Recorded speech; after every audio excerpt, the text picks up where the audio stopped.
రేవంత్ రెడ్డి ప్రభుత్వం SC, ST, BC, minority యువతకు స్వయం ఉపాధి కోసం ఆర్థిక సహాయం అందించడానికి రాజీవ్ యువ వికాసం పథకం ప్రారంభించిన విషయం తెలిసిందే.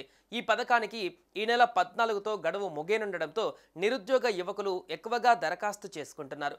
ఇక దరఖాస్తుకు కావలసిన ధృవపత్రాలు ఈ విధంగా ఉన్నాయి.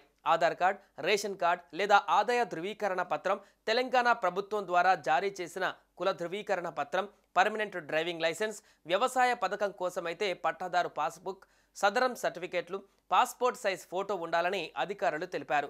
ఆసక్తి గలవారు మీ సేవా కేంద్రాలు, పురపాలక సంఘ కార్యాలయాలలో దరఖాస్తు చేసుకోవాలని సూచించారు. ఇక ఇటీవల దరఖాస్తుల గడువు ముగియగా ఈ గడువు ఏప్రిల్ 14 వరకు పొడిగించారు. ముందుగా ఆన్లైన్ ద్వారా మాత్రమే దరఖాస్తులను స్వీకరించినప్పటికీ ఆ తర్వాత ఆఫ్లైన్ విధానంలో కూడా స్వీకరిస్తున్నారు.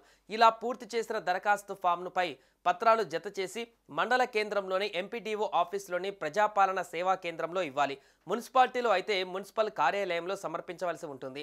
ఇక దరఖాస్తుల స్వీకరణ ప్రక్రియ పూర్తయిన తర్వాత మండల స్థాయి కమిటీలు అర్హుల ఎంపికలు పూర్తి చేసి జిల్లా స్థాయి కమిటీలకు జాబితాను అందజేస్తాయి. జిల్లా స్థాయి కమిటీ ఈ జాబితాలను పరిశీలించి యూనిట్లను మంజూరు చేస్తారు. ఇక జూన్ 2 నుంచి 9 వరకు లబ్ధిదారులకు మంజూరు పత్రాలు అందజేస్తారు. ఈ దిశగా ప్రభుత్వం కార్యాచరణను సిద్ధం చేసింది. ఈ పథకం ద్వారా 5 లక్షల మంది నిరుద్యోగ యువతకు స్వయం ఉపాధి కోసం అవకాశాలు లభిస్తాయి. 5 లక్షల వరకు ఆర్థిక సహాయం అందుతుంది.